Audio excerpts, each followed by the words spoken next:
Today's episode is sponsored by the American Homebrewers Association. Become a part of the U.S.'s largest community of homebrewers for just $48 a year by going to unitedwedrink.com/AHA. What exactly do you get with your AHA membership? How about a year-long subscription to Zymurgy magazine, the world's longest-running homebrew magazine? Exclusive deals and discounts at over 2,000 breweries, bars, and bottle shops across America. Discounts on Brewers publication books and merchandise. Access to a huge library of previous HomebrewCon seminars and talks. And early access to purchasing tickets to each year's Great American Beer Festival and Savor. Sign up now by going to unitedwedrink.com/AHA and get a year's membership for just $48. And if you sign up now, you'll get a free gift. What's that gift? I'm not saying. You need to go see for yourself. It's pretty great. Support United We Drink, support homebrewing, and support the American Homebrewers Association at unitedwedrink.com/AHA. The opinions and statements in this podcast do not represent those of the host's employers, co-workers, family, or imaginary friends. Now enjoy the show.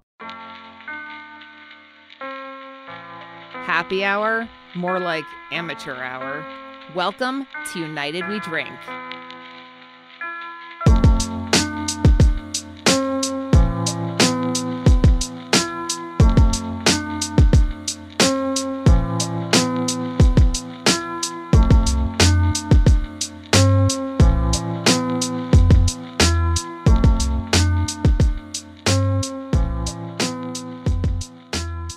Hello, everyone, and welcome back to a podcast with more listeners than Martin Sismar has valid opinions.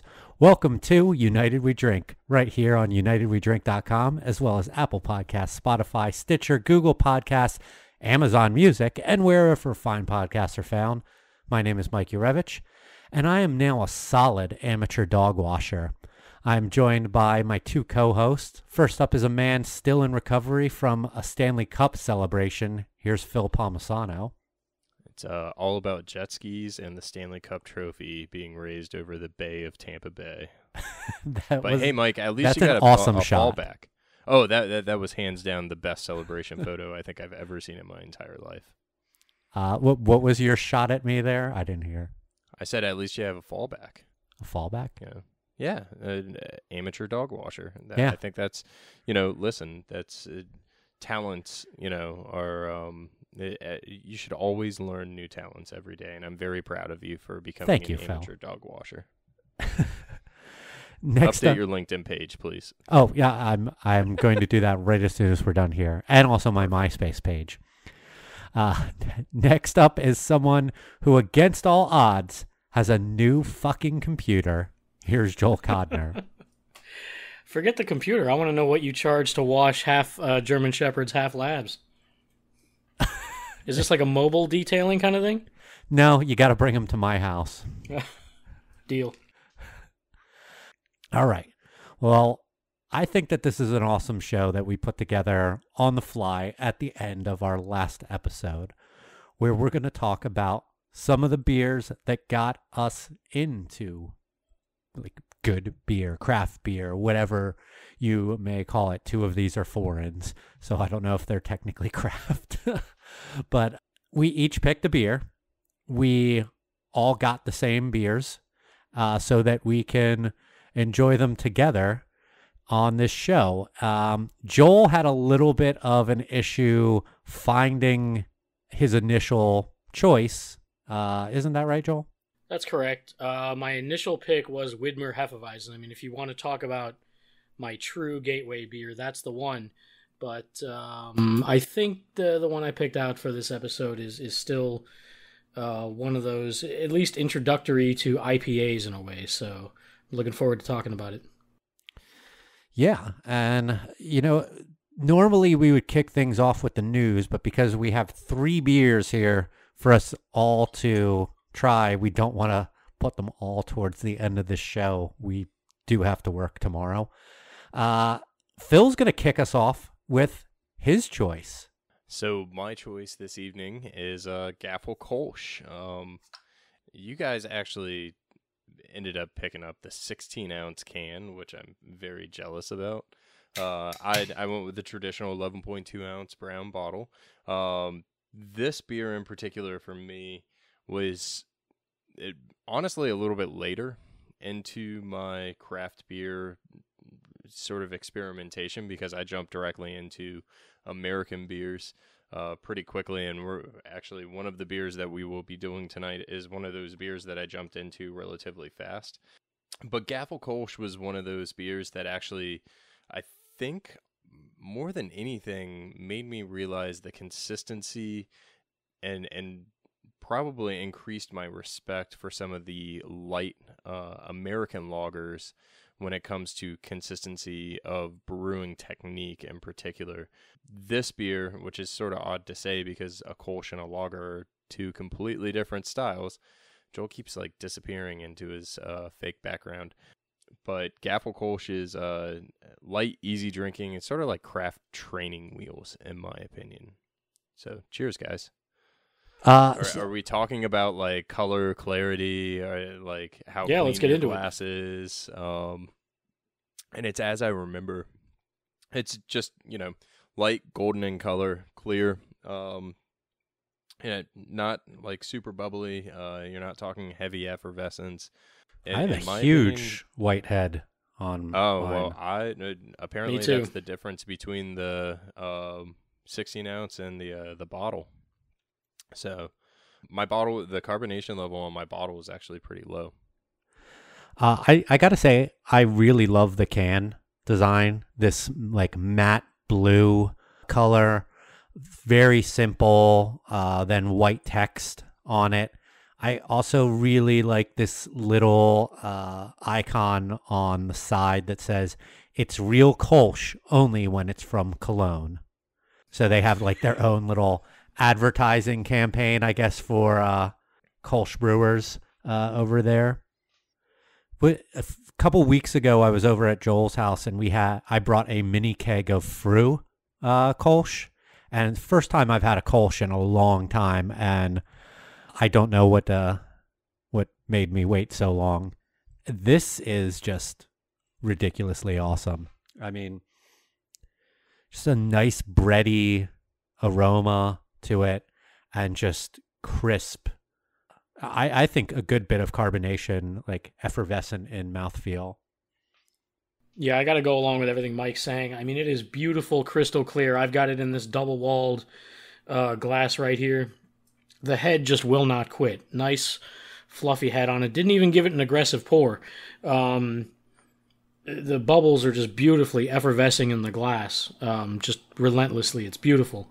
Just bright, super clear, golden, really fantastic. I love, I did not get to go through imports the way a lot of people do when they first get into beer. I feel like the way my timing was like, got into a lot of approachable stuff and then started, just during that time, we kept getting more and more breweries from America distributed here. So I was just jumping in on all the American craft stuff and really kind of leapfrogged my way over the imports. So truly, I had never actually tried this one. I hadn't tried the Kolsch you brought over, Mike, either before then. So I am loving these beers. And the other day I picked up a 6-pack of some old school traditional imports, including, Phil's Saison DuPont, which, I mean, goddamn.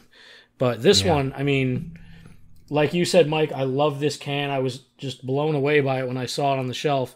Beautiful matte, navy blue color. Really great kind of minimalist can. I do love that its real Kolsch logo seems to serve a better purpose than the independent logo in my in my opinion. But it's not upside down. What the hell? Yeah. Phil, can you talk about, do you remember your first time having this, where it was, who it was with? Yeah, it's crazy because I'm aggressively pouring my bottle into my glass and I'm still not getting any head. So I'm just thinking that it's possibly my bottle versus the can, and I would be curious to see how much fresher yours is than mine. But I am going to be looking for this at the can in a can because I think the first time, if I remember correctly, I was hanging out poolside with some of my buddies. And Joel, you're 100% right. I sort of jumped past the import scene for quite some time as I was getting into craft beer, specifically American craft beer. And when I had this beer for the first time, old, import friend of mine, older gentleman, brought some by, and I was like, man, this is really good. Went to Total Wine or ABC at that point in time and picked up a 6-pack, and ended up sitting out by the pool and realized how quickly this 6-pack went down as my friend, which wasn't into craft beer, was drinking, I think it was Miller Lite at that point in time. I challenged him and I gave him one of mine, and at that point in time, he instantly became a craft beer fan. So Gaffel Kolsch, whenever I try and convert a family member or a friend that doesn't think they like beer with better flavor, Gaffel Kolsch is always where I start them. Yeah, I think that Kolsch's are such a great thing to turn people on to better beer, craft beer, what have you. There are some definite differences from this and your macro lagers, but I don't think they're too far off. Maybe a little bit of a bigger body than your light American lagers would have, but I think very drinkable flavors that I think should be approachable to practically anyone. Yeah, you definitely still get some of that like hop spice on the back end of it. It's nice, clean, easy, refreshing. I think we're really lucky because there's a brewery up in Tequesta that, in my opinion, does possibly the best American version of this with Tequesta Brewing Company and Durr Chancellor. And that's something that, I mean, Mike, we have stories of driving up to the Treasure Coast and swinging by Tequesta Brewing and the old Corner Cafe. Restaurant? Corner Cafe, exactly. Yeah. And grabbing some beers on the way back. And Durr Chancellor has always been near and dear to my heart, and I was really excited to sort of see it, and then to sort of compare that as I have increased my knowledge into the import Kolsch. Really surprised at how damn close that is. Fantastic beer produced by some really good people up in Tequesta. Yeah, shout out to Matt Webster, the former head brewer of Corner Cafe and Tequesta. He's no longer at Tequesta. Don't really know what he is up to. I hope that he's doing well. If he listens to this, miss you, Matt, and reach out. So while we're drinking this, Phil, why don't you take us into some news? And we'll get some of that out of the way before heading into these two next beers. So last week, or 2 weeks ago, time flies, we discussed the Yuengling partnership with Molson Coors. And Molson Coors, this freight train that is Molson Coors, seems to not be slowing down at any point in time. Within the past 2 weeks, they inked a deal partnering up with Coca-Cola and will be producing the Topo Chico seltzer, hard seltzer version, which is extremely interesting. But then they also came out and earlier this past week, they announced a partnership with a local coffee company, La Colombe. Colombe? Did I say that right? Yeah. Colombe. Awesome. Cool. La Colombe, and they will actually have the rights to distribute their ready-to-drink coffees within the convenience and C-store to start, and then eventually take over basically all distribution. My question to you guys is, and I kicked you over some articles on it, which one do you think is a larger success for Molson Coors, and why? I'm going to have to say the La Colombe is probably a bigger deal because it's an NA beverage, and coffee I think is a more drank and more widely distributed item than Topo Chico is. I still think Topo Chico, despite being owned by Coca-Cola, has this kind of cult-like following and is still kind of an underground type of thing to a lot of people. I mean, La Colombe might not be necessarily they're no Starbucks by any stretch of the imagination, but they do have a name for themselves. They have I think it's over 30 cafes across the USA, including like their home base of Philly, New York, Washington, D.C., Boston, Chicago, Pittsburgh, and L.A. They actually have more locations in L.A. than they do in Philadelphia. And I've actually never had their hot coffee before. I've never went into any of their shops in Philly when I lived there, or their original location in the Fishtown neighborhood is really a cool looking spot, but never went in there. I've only ever drank their cold brews from the cans before. But I'm really confused about this distribution and how this works with Molson Coors, who can't distribute their own alcoholic products. They have to go through actual distribution. So how do they distribute a coffee? Do they just then, are they now as if the supplier side and selling it to the local distributors? I don't understand. Well, I would see that as they're going to go into the Blue Network. You know, Anheuser-Busch basically has their own distribution network. Molson Coors is typically tied into the Blue Network.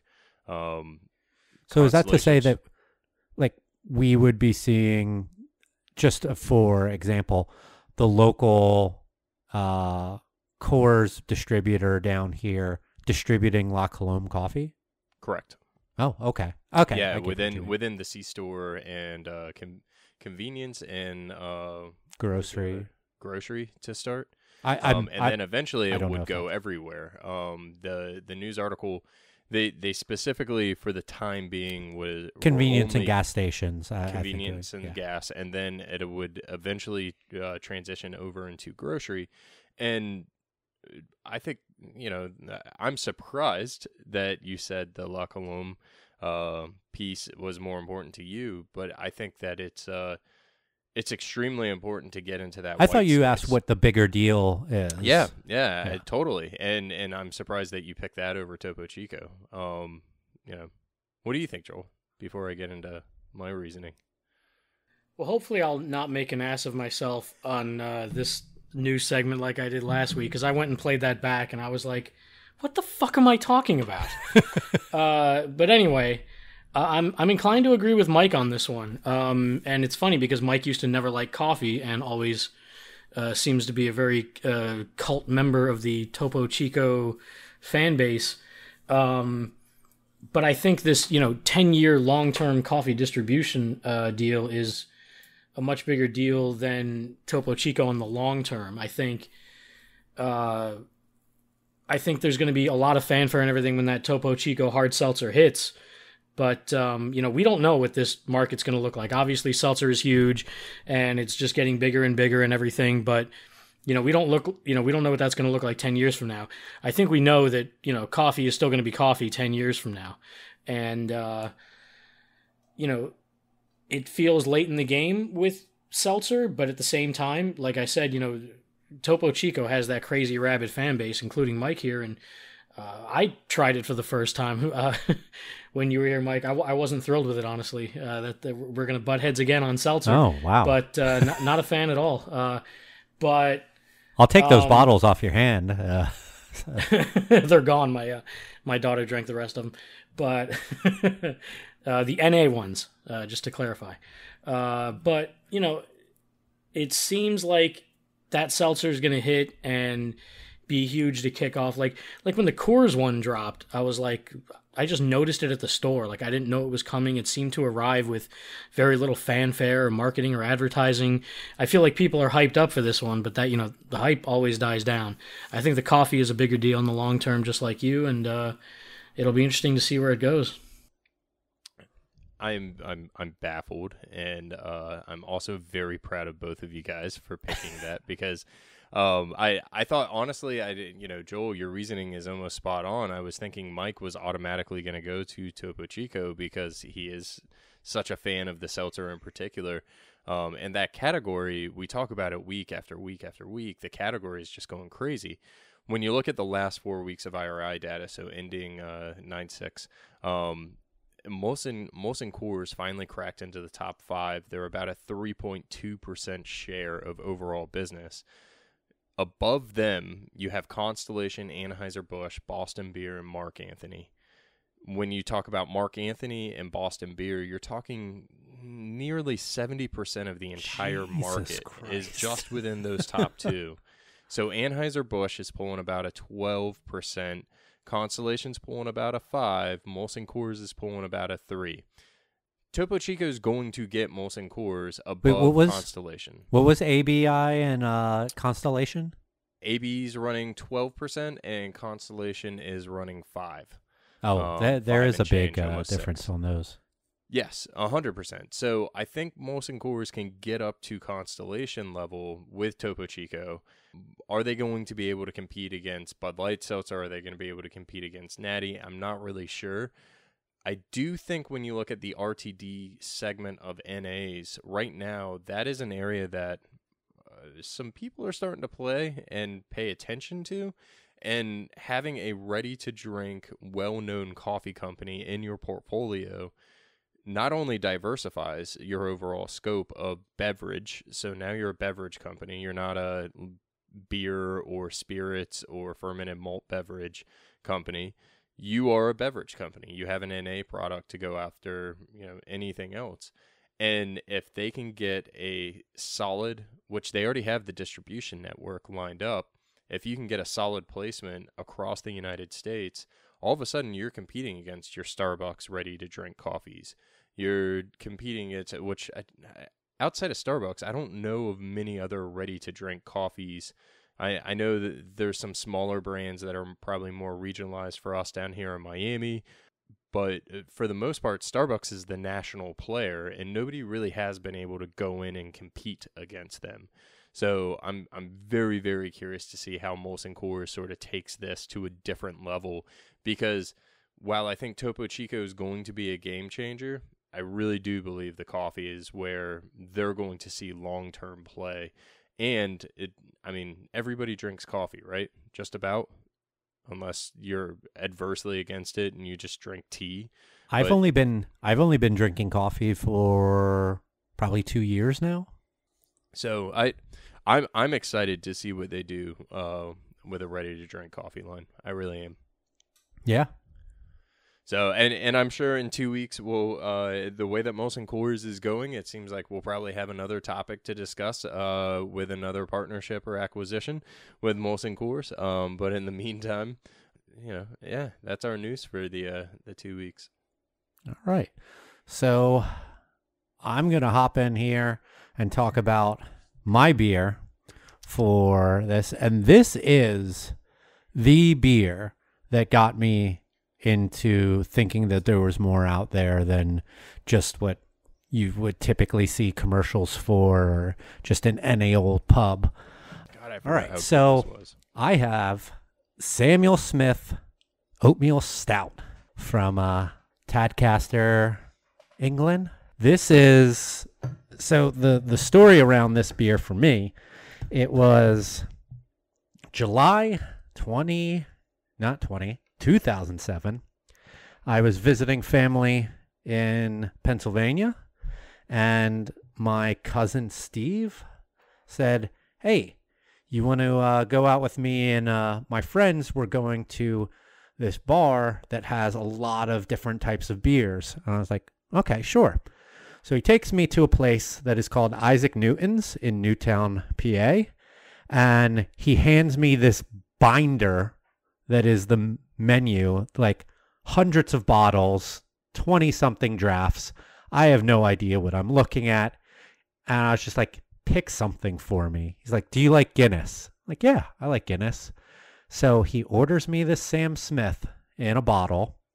And pretty much you can do the whole, and the rest is history. Dark color. Looks viscousy in the glass. There's not a whole lot of head to it. There wasn't a whole lot of hiss when I opened when I took the. Oh, Joel's got a good bit of head on his. I know how to pour. I have a decent amount of head on mine on this one as well. Like, this is where the previous iteration of this podcast would make some really immature jokes about that word we keep using. But we're adults now. He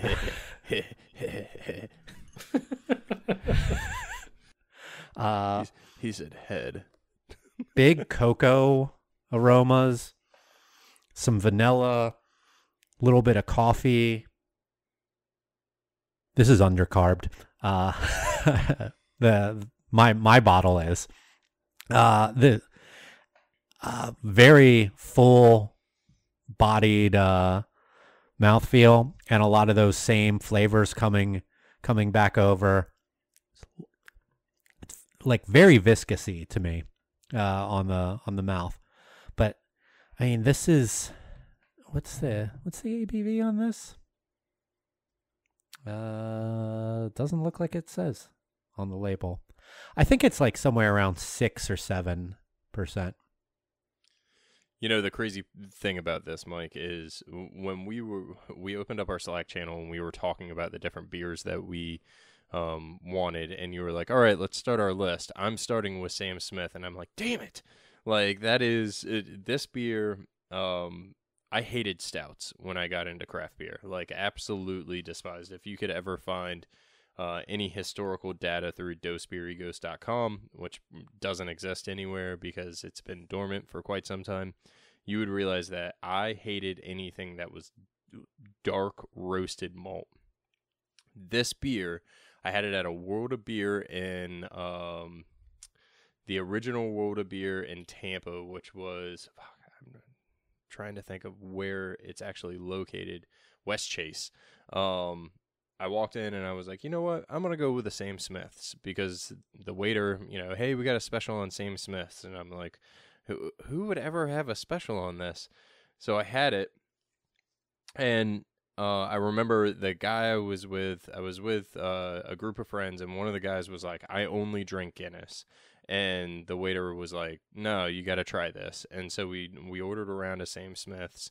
And I remember at that point in time, first of all, and it's really funny, the Attack, I get Great White shark bites.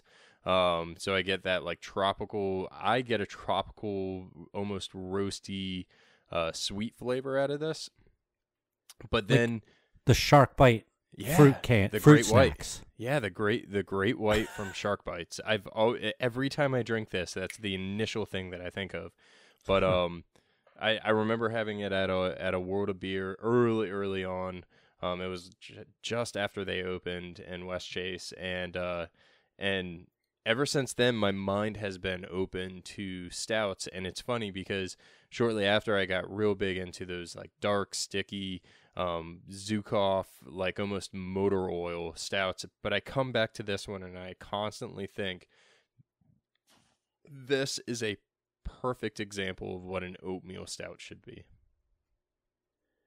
Yeah, and when I remember when you and I first met and we were getting together and doing like little tastings, we got really big into that, was it the Blackwater series from Southern Tier and their stouts, chocolate and Java and mocha and oat.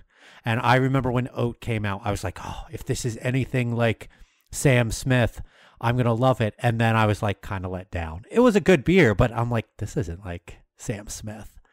Like this brewery's stouts, like this brewery just makes great beer. but their stouts, the Imperial Stout and the Chocolate Stout, are all world class in my opinion. At one point, I know I was saying Sam Smith and Bell's make the best stouts in the world.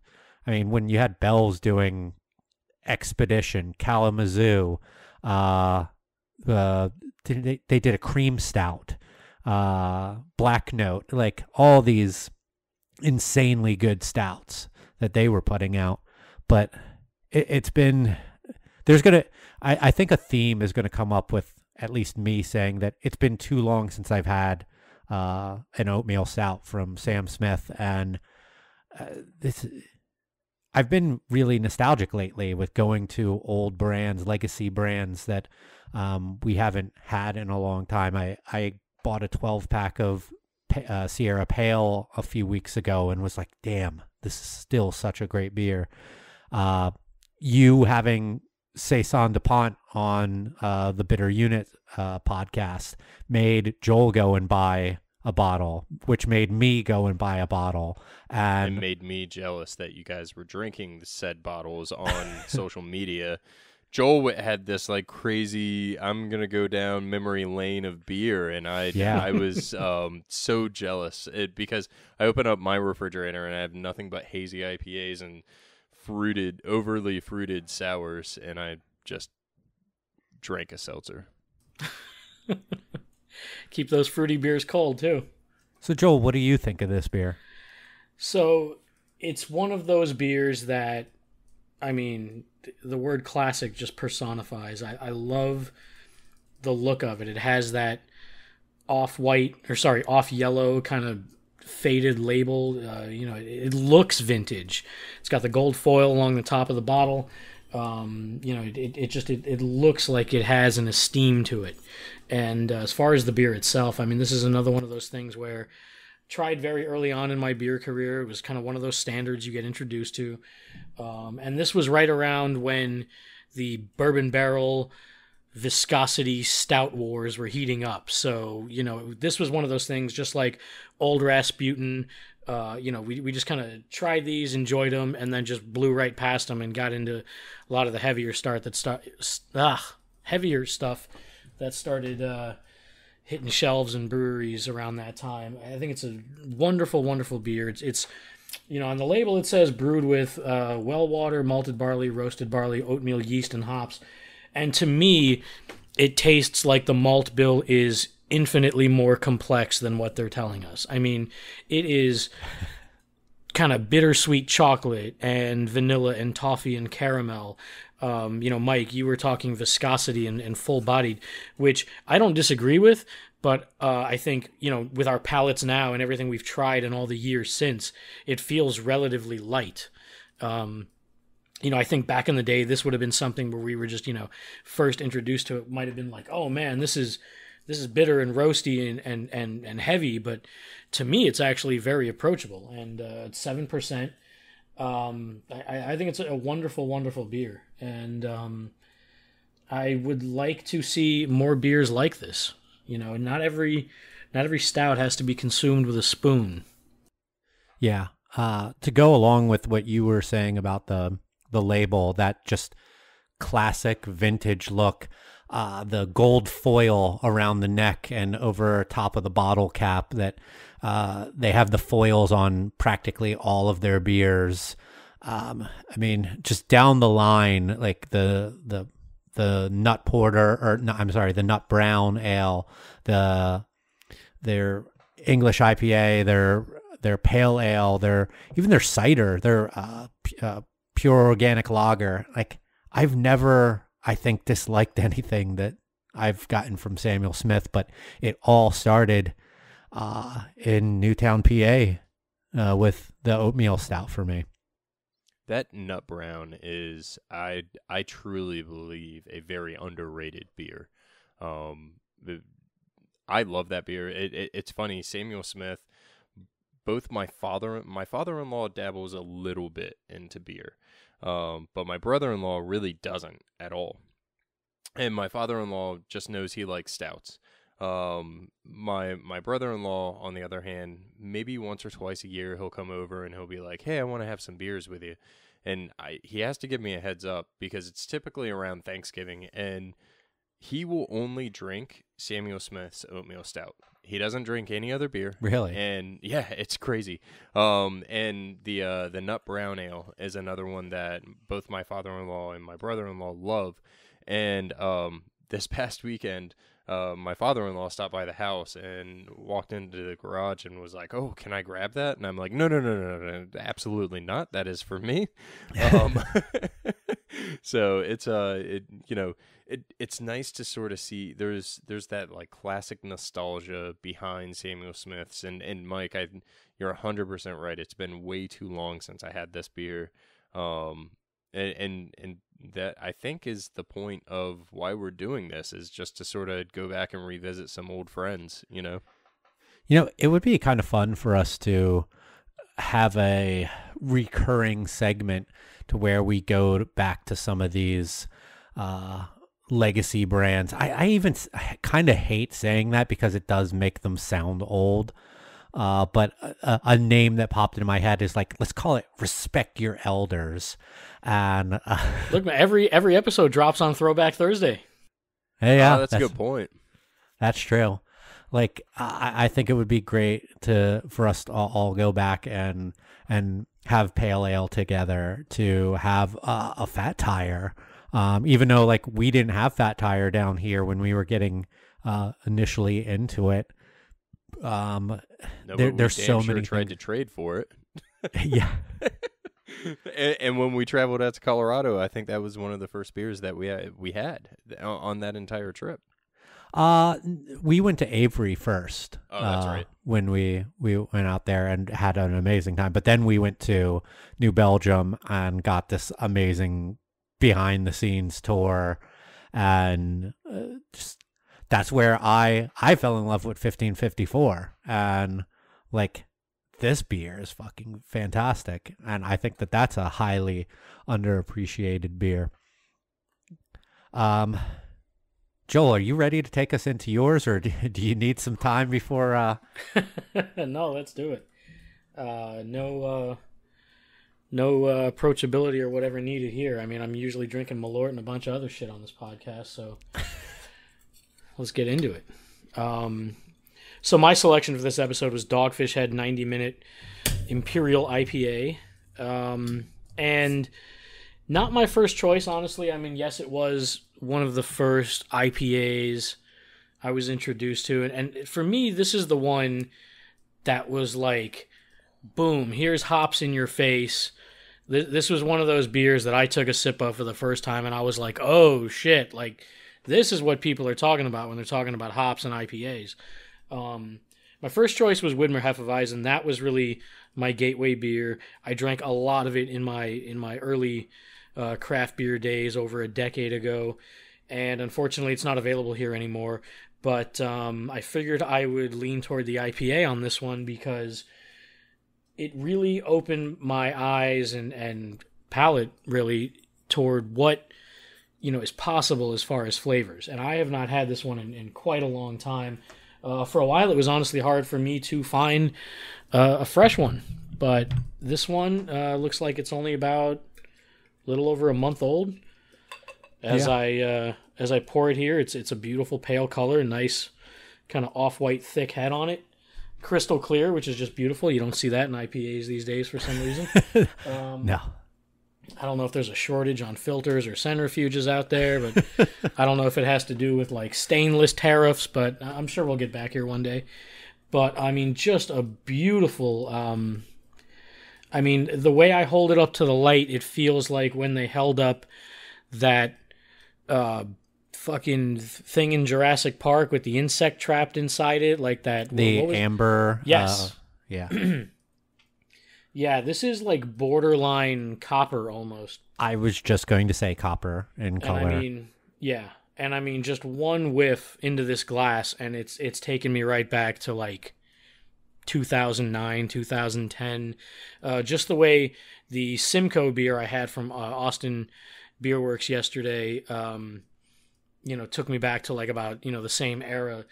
This does the same. I mean, this smells and looks and tastes just like how IPAs did for quite a bit of time. I mean, I know sweet is not a smell, but you do kind of pick up, like, you can tell there's malt character to this. Yeah. This is not like caramel, just... like... Right. This is not just boom, hop bomb. And, I mean, really beautiful. Lacing the glass. Head is just sitting right on top of this thing, not going anywhere. Effervescing. First time I had it was sitting on my couch at home, probably 2009. Little old townhouse I used to have not far from where I am now. I was probably once a week going to Total Wine, buying mixed six-packs. And I would say like this and getting a pour of Hop Slam from Larry Bell at Jupiter Craft Brewers Festival over a decade ago really are what really introduced me to what IPAs and hop-forward beers could be like. So it's exciting to get to try this one again. Take a little sip here. This... And man, I mean, this is something. Sticky and resinous. Yeah. I mean, it does not want to leave my palate. The oils just, hang around. And somehow more approachable, obviously, than when I was first into beer. I mean, this is something that I taste now, and it's like, yeah, IPA, double IPA, yeah, that's good. But like back then, it was like, holy shit, like what is this I'm tasting? I was afraid of this beer when I was first seeing it. That I was like, I don't know if I can handle something like this. And then eventually I tried it, and I'm like, okay, like that is really intense in flavor, but I like it. I mean, there's grapefruit, there's like candied orange, like when you simmer an orange slice in sugar, and you get that nice candied orange rind. What you were saying about that resinous, like hop oil, just like seems to just sit on your tongue. This is why we picked this to go last, because we knew that our palates would probably be wrecked after this. It's so, the bouquet, like on the nose, is just intense. I don't even know what to say more than that, and this is crazy. It feels like you're doing this for the first time again. Do you remember the first time that you had this beer? Me? Yeah. I know Joel talked about his. I'm asking you. I don't remember my first time. It was probably Mix 6 from Total Wine. I know I had a number of Dogfish Head beers at Coffee District because Chung over there was practically like Dogfish Head South at a point. Like he always seemed to be doing Dogfish Head tap takeovers and always had something from them on tap there.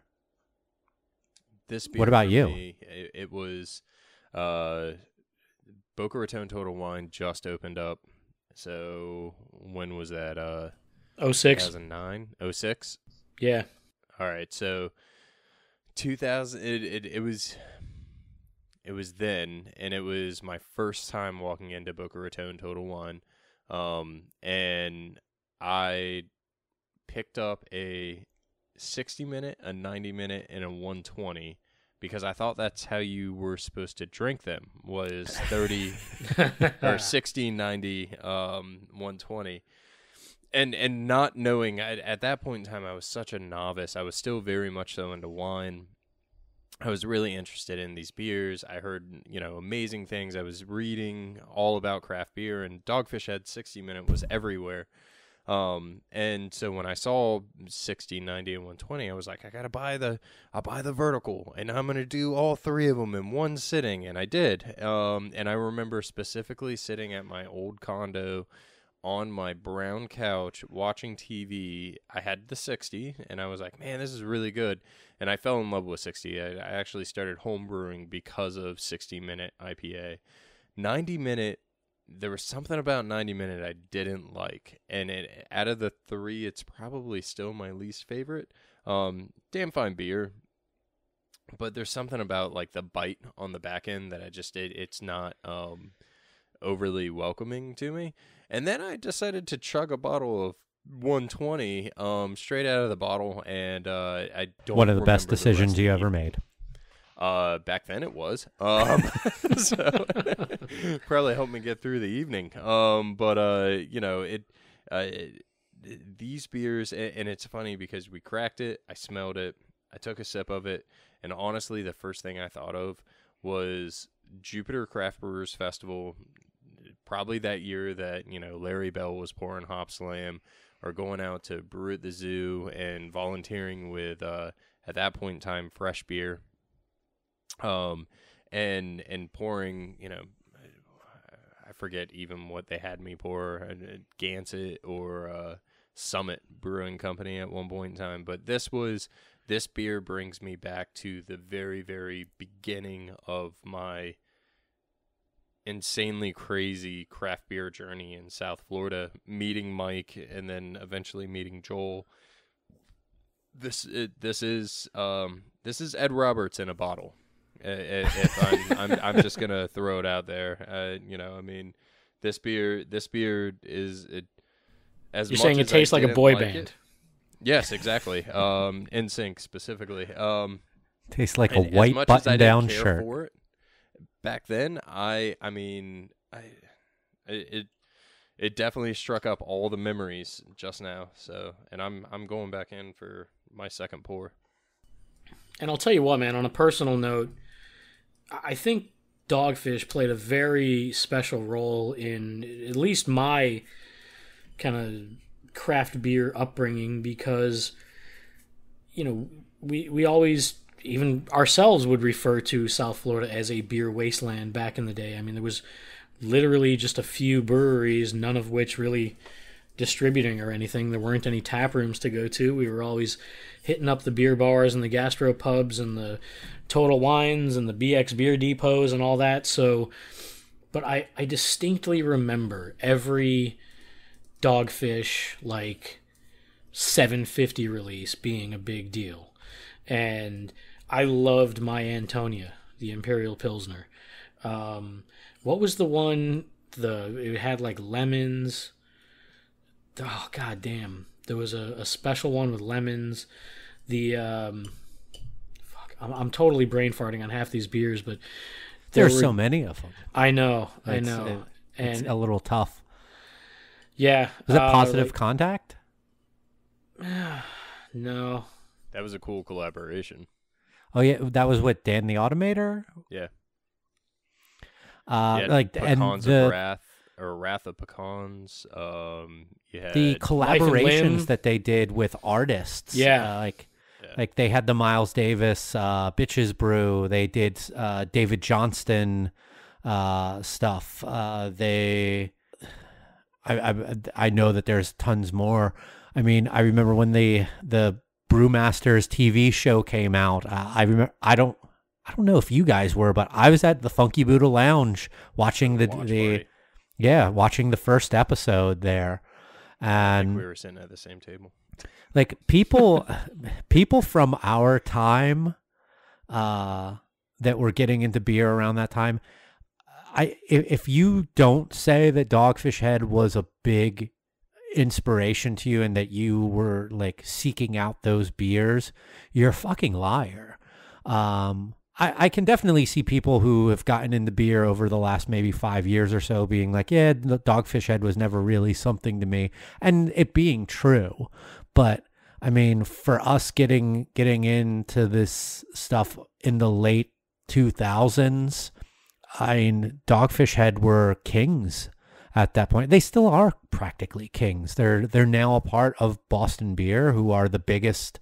They are the biggest craft brewery in the country with their partnership now, and that's, I think, for good reason. Sam is a personable, charismatic person who has. I always remember every time you go up to an event that he's working at, first thing he asks you, "What's your name?" And he says your name back to you, shakes your hand, says it's nice to meet you. I mean, there's still a video out there of us getting him to come up and curse out one of our former coworkers at Extreme Beer Fest. Like, he was such a great sport about. He was like not a second thought in his mind. Like, would you do this? Fuck yeah, I will. Like, no, that dude is super inspirational to I think what we're involved in today. And like, while we probably don't seek out their beers the way that we used to, they're still putting out solid stuff. Like, I know when I was living in Philly, I got that they did a mix pack that had that that low-cal beer that they did, Slightly Mighty, yeah. And it had Sea Quench and another sour in it. And I'm like, this, I didn't care too much for the Slightly Mighty, but I can understand why some people would like it. And if it's low cal, whatever, but harping too much. Dogfish Head is, yeah, they were such an important part of our journey into this stuff. Yeah, I think Sam brings that on himself. And, you know, while we might not actively seek out the beers the way that we used to, I can honestly say that I actively seek out information from Sam as much as I possibly can, as quickly as I possibly can. If he's on a podcast or doing an interview or writing another book, the guy is an inspiration from a business perspective, as well as honestly just a good human being. Hands down, one of the nicest people in this industry that I've met. And, you know, Mike, you said it, Boston Beer Company right now, dollar trend wise, is better than any other brewery. With the since they've teamed up with Dogfish Head, Boston Beer and Dogfish Head are a juggernaut. A juggernaut. Yeah, that's a great, you know, I mean, you still have Yuengling, which is sitting up there just from a production standpoint, but when you look at the dollar trends and the profitability of the brands that Boston Beer and Dogfish Head bring to the table, it's insane. Yeah. I mean, I know I sent you guys this chart. I've been doing a tiny bit of day trading lately, and I just happened to look up Sam, you know, the Sam stock, and it's like a lot of stuff has gone up in the past 6 months with everything going on. But I mean, their shit has almost tripled. It's over $800 a share, and it's just nuts.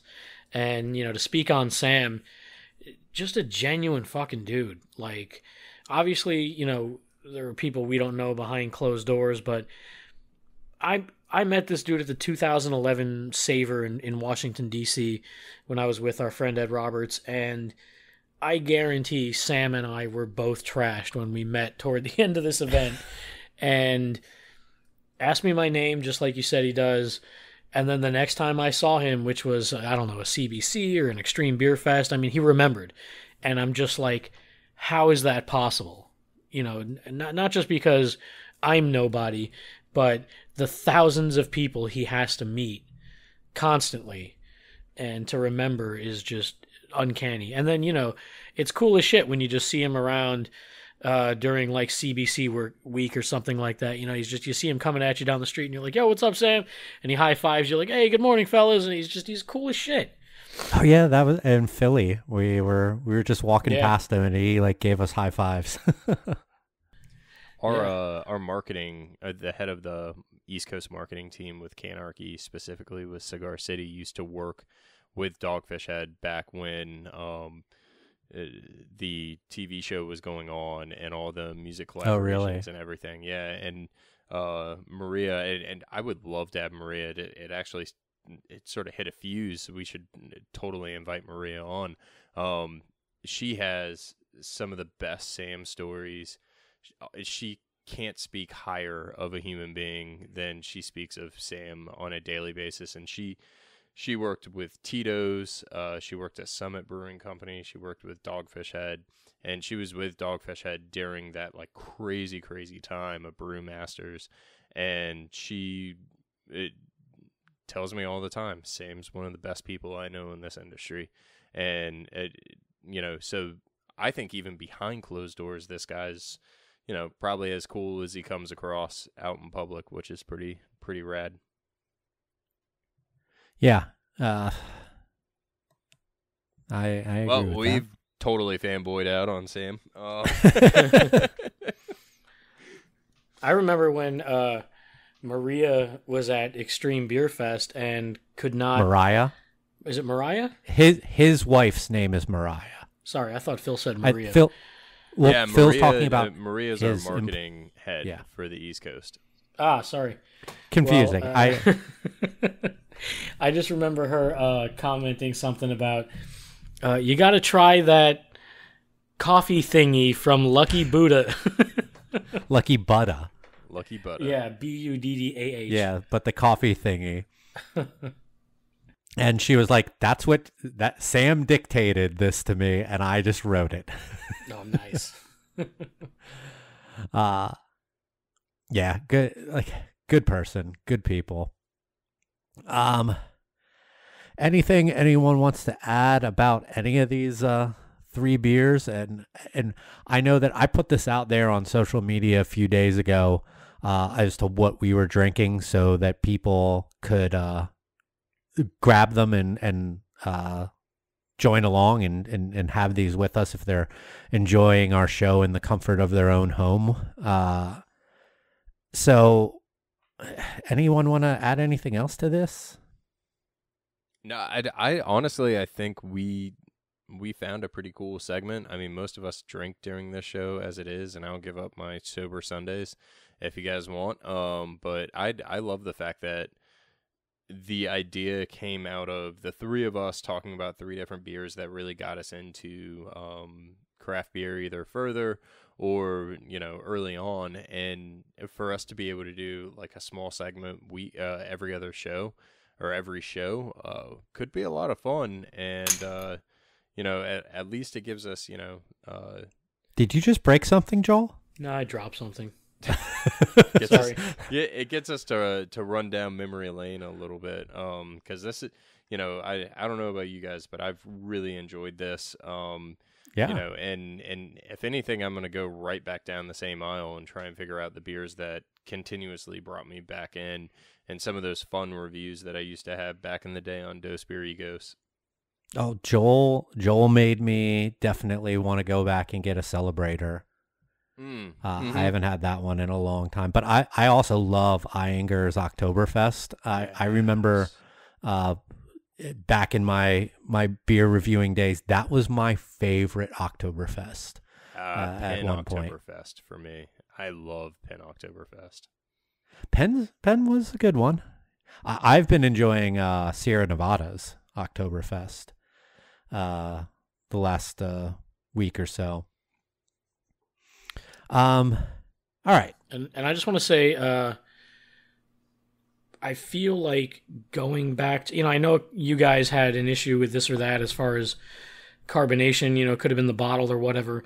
But to me, buying these beers again, there was a confidence in it to me. I felt, and just like that little haul I had the other day with some of the old classics and imports, I didn't feel like I was taking a chance on anything. I didn't feel like Lindemann's Framboise had fallen off over the years or, like, oh, this, there was no thought of like, this batch is not as good as the last batch. There was none of that, and I feel like sometimes it gets that way when we get into some of the locals or the craft stuff, at least American.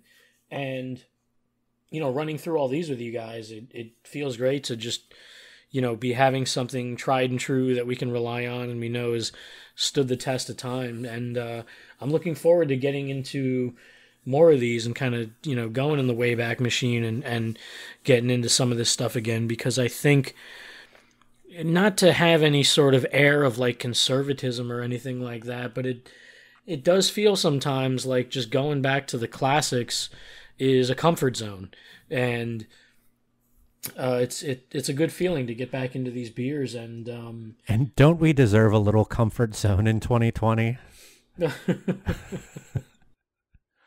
But something you said, Joel, was the feeling like you could trust getting those beers. Yeah. When I was in my Total Wine to grab these beers, The American craft beer section is intense, intimidating, even for a person like me who's been in this industry for so long, and you don't know whether or not you can trust any of it. I went to the import section, and it's like 3 shelves, maybe 4. Like not shelves, but racks with multiple shelves on it. And I felt so relieved. I was just like, okay, there's not that much over here, but it's all stuff that like is like solid. There were a few things that I'm like, I've never seen this before. And there was like Australian beers that were all American styles. But I was like, oh, okay. I didn't grab anything. I just put it down. But there's some calm, soothing feelings to going into that import section, seeing some of these classic styles. When I was looking for Sam Smith and Gaffel, picked up my Saison DuPont. I was like, there were like Boone lambics that we would have never found back in the day.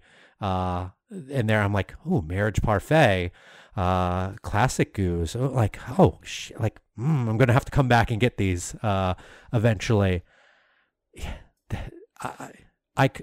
I can't explain it other than just feeling like a weight had been lifted off of me from the intensity that is the American craft section of that store.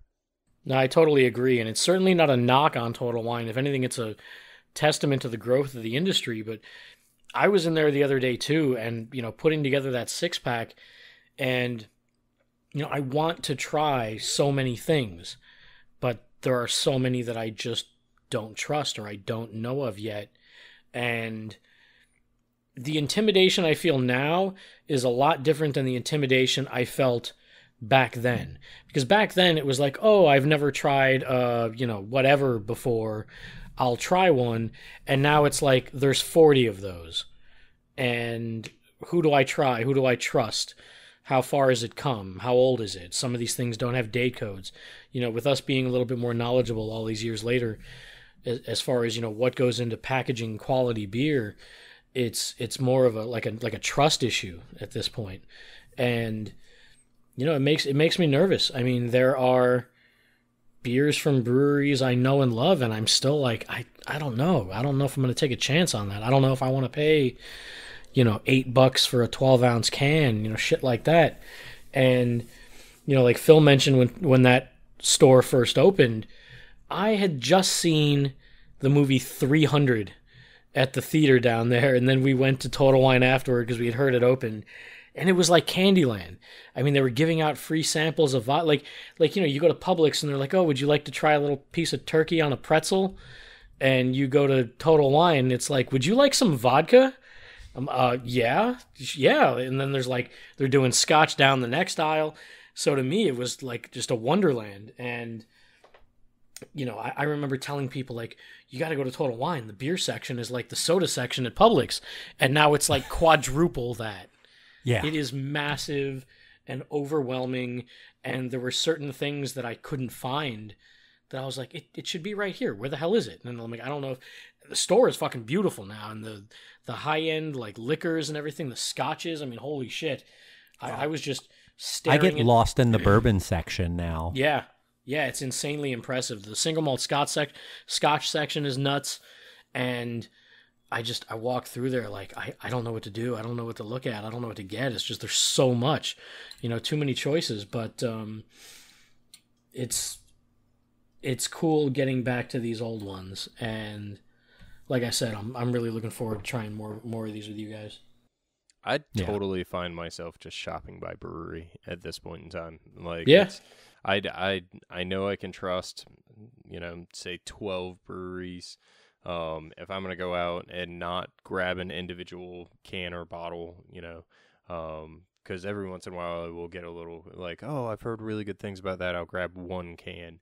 But if it comes to a 6-pack and it doesn't end in Sierra Nevada, Sam Adams, New Belgium, Cigar City, Oscar Blues, Avery, and there's a handful of others, more than likely I'm going to leave it on the shelf.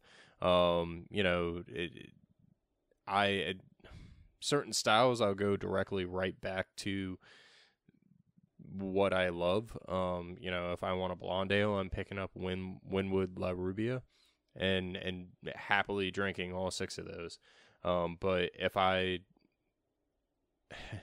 it is an intimidating section, and you hit it on the head when you said, even for somebody that's in the industry, navigating those aisles is just, it's daunting,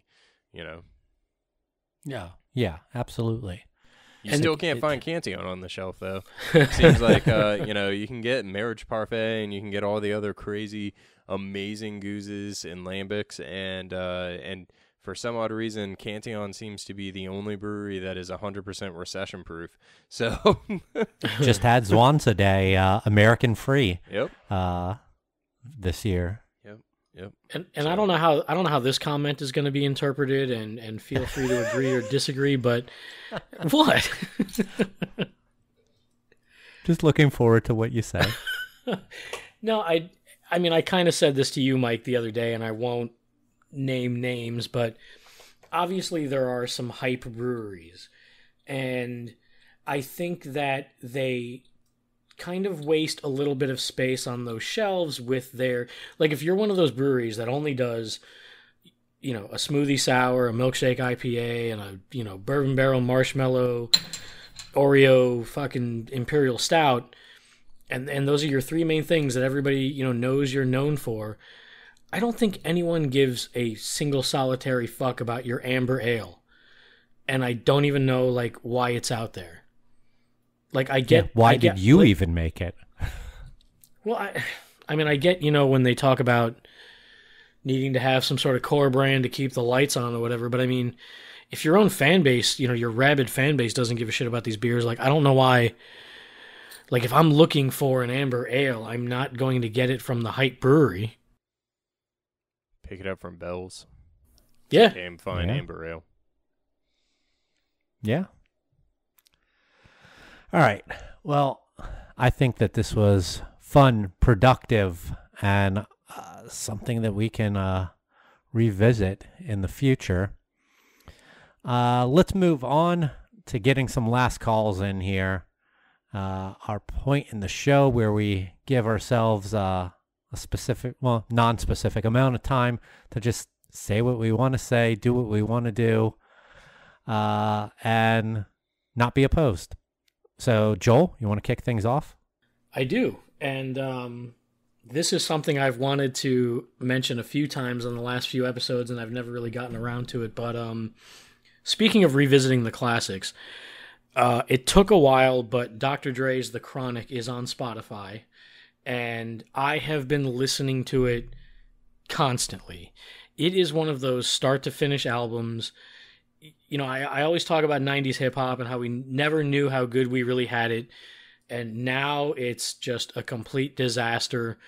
And to go back to The Chronic, and I think about, if you've seen the 4-part documentary, The Defiant Ones, on HBO, which is probably my favorite documentary of all time, that traces the upward paths of Dr. Dre and producer Jimmy Iovine, and how they eventually came together through Interscope Records and everything, and how Jimmy Iovine talks about the first time he heard The Chronic and was blown away and couldn't believe that Dre just mixed it and did everything himself.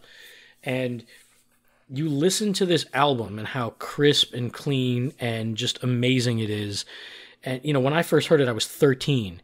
So a track like D's Nuts was like listening to a comedy album. That was like the funny track. And now I listen to it, that beat is fucking amazing. And the personnel on this album, I mean, you've got everyone. You've got just Dre and Snoop, and half these tracks, it's not even him. He let everybody else shine. Daz and Corrupt and DOC, Warren G, Lady of Rage. Fucking everybody is on this. Nate Dogg. And it's just like this treasure that, just like these beers, we should never step away from for too long. I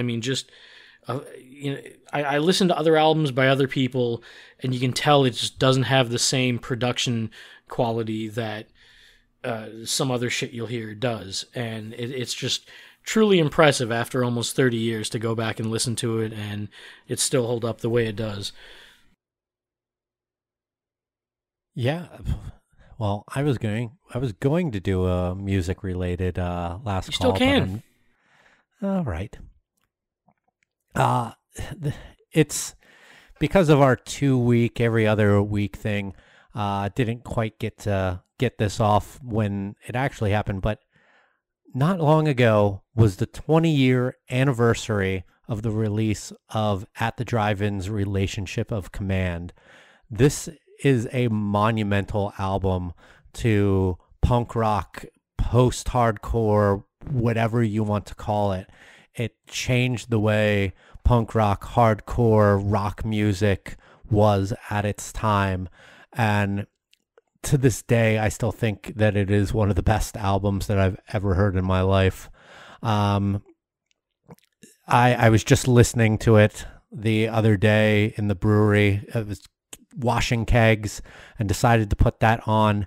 And I mean, it just kicks off with such a great song in Ark Arsenal and just doesn't let up. It's a nearly flawless album, in my opinion. I can't believe that it's 20 years old at this point in time. Another one of my favorite all-time albums is, I originally thought that it just had an anniversary, but next month, Botch's We Are the Romans has its 21st anniversary of being released. And this stuff makes me feel old, but I still listen to these albums on a regular basis. Botch's We Are the Romans is the most important album that I have ever listened to.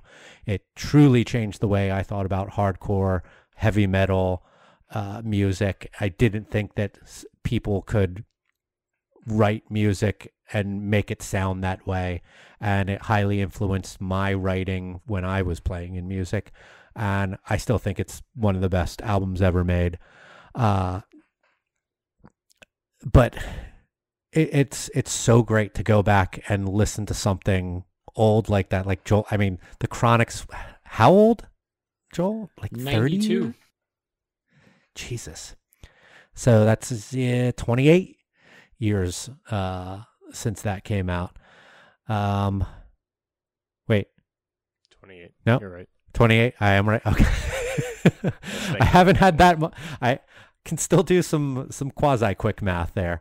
But holy shit, like At the Drive-In's Relationship of Command is still a banger to this day. And if you're into punk music and you've never heard of At the Drive-In, or maybe you've heard of and never listened to them, go listen to this album right now and try to tell me that it's not incredible. It's funny. I had all 3 of those albums were on some type of run within the past 10 days in my house, to the extent where the kid and the wife took a walk and I put the Chronic on and I was blaring it through the house. And Dina came walking back into the house and was like, "What are you doing?" And I was just like, she goes, "Great album, not for our 8-year-old." So, but no, all 3 of those amazing albums. At the Drive-In, I can't believe that's 20 years old. That's baffling to me. So as we're just 3 old men sitting on our lawns basically telling people to stay off of them, tonight my last call is going to be in regards to the toys that we actually grew up with. This past week, my kid has me on the hunt for some Pokemon cards, and as I was out working and surveying stores and checking on my market, I stopped by a local Walmart to see if we had a display up, and I noticed that some vintage toys are starting to come back pretty hot and heavy, and I think that some of us sort of had this conversation offline after post-recording one night. But He-Man in particular, the Masters of the Universe Origin set, just re-released, and a ton of nostalgia. They must have just stocked the shelves, and instantly I was taken back to like being a kid and grabbing that figure off the shelf, and I inspected them pretty heavily, and didn't even look at the price because, I mean, what's an action figure? It's $5, you know, maybe $9, somewhere around there. And walking to the register and looking at, you know, Skeletor in particular, which is one of my favorite characters of all time, any animated series or anything. I was huge into G.I. Joes. Just baffled that my childhood figure is back in my hands, and get to the register and it's $16 for one action figure. Fuck. And That's listen, nothing. I get inflation. We had a nice little, you know, message group going back and forth, but then I ended up going to Instagram and I was talking to a friend of mine, and he was telling me that Target just re-released a whole bunch of the original mold G.I. Joes and those things. So I was like, no way, I didn't love G.I. Joes. I got to check this out. And in particular, Cobra Commander, or like one of the Viper patrolmen. 40. The original, like the really big ones? Yeah, no. The 3 3/4 inch figures. Oh, okay. They're super detailed now, and they look amazing. They look badass.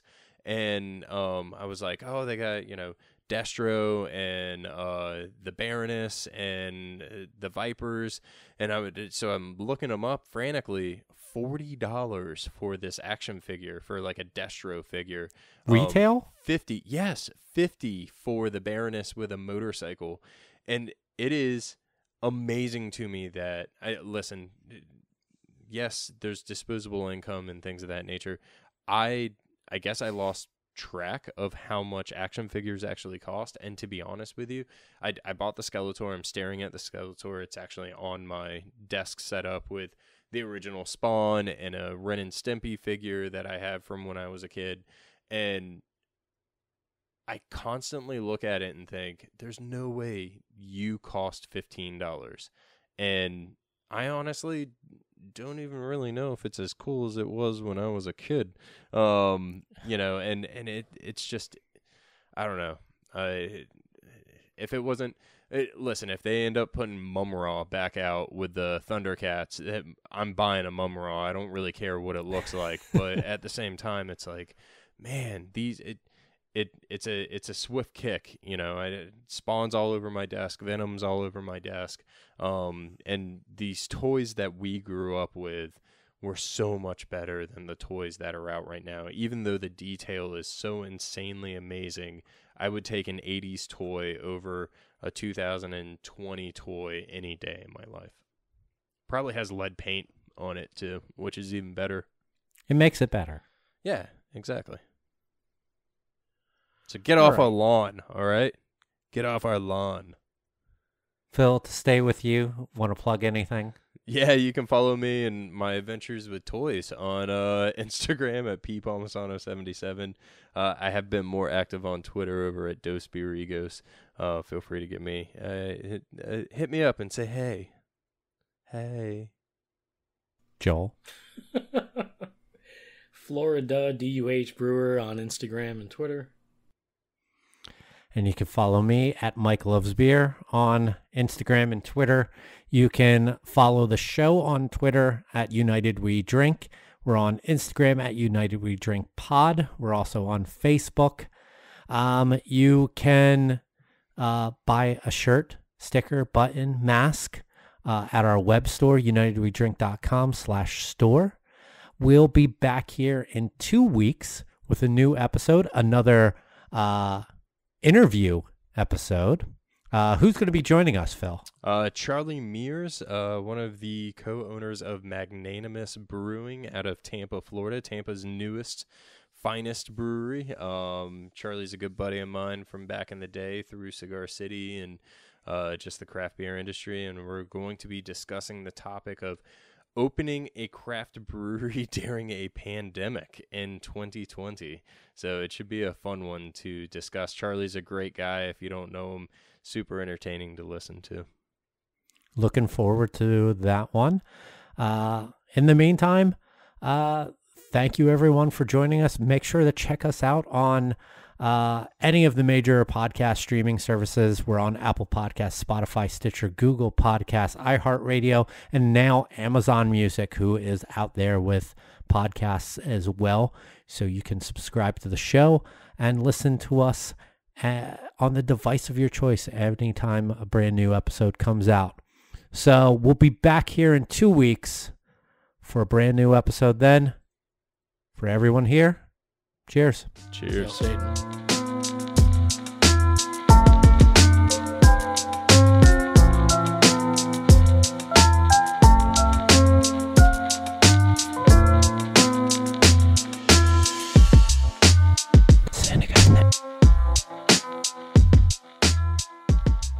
We are doing, oh shit, I forgot a bottle opener. Let me grab that real quick. Oh, the magic of editing.